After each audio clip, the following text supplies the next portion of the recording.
I feel like the people behind this movie played Life is Strange, the video game, and were like, yeah, I can make a crappier version of this. Hey there, Internet Best Buddies. Welcome back to the channel. As always, I'm Ray, and today we're going to be looking at Before I Fall. So we have Zoe Dutch playing Sam, the character we're supposed to like. Her and her friends, being the four most popular girls at the school, are given the irrefutable right to be the biggest bitches to literally everyone different, including a clearly disturbed girl, a girl with a different sexual orientation, and a nerdy guy who's clearly the nice guy.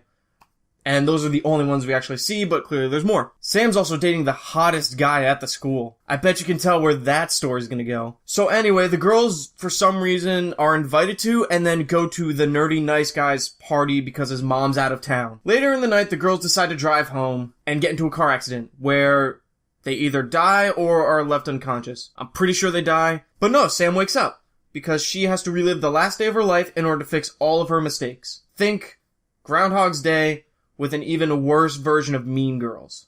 Zoe Dutch's performance for the most part is actually pretty good and is definitely the standout of this movie. The cast does a really good job of portraying these characters that are just utterly unlikable and very easy to actually hate. Some of the music and the shots used in the film actually remind me of Stranger Things a little bit. The film also has a genuinely good theme of being a genuinely nice person to everybody. Also, the girls die on my birthday. Huge plus. Unfortunately, that's where the good parts end. Here are the negatives. The film also has the great lesson of atoning for your sins through suicide. Watching the film, it actually looks very similar to Twilight. During the cafeteria scene that they show in the trailers, I felt like if they panned to the left a little bit, we would just see Bella and Edward just chilling, having their whole story. The main four girls are some of the absolutely most terrible people I've ever seen in a movie. I actually know a handful of ladies that were probably like that in high school. The dialogue is either absolutely atrocious or absolutely accurate for these high school girls. Character motives and attitudes flip constantly in this movie and make absolutely no sense and are completely unbelievable. There are literally walking cliches in this movie. Here's a picture of one of the characters. Tell me what you think he is in the movie. If you guess stereotypical douchebag boyfriend who is only after sex with his girlfriend, you're right.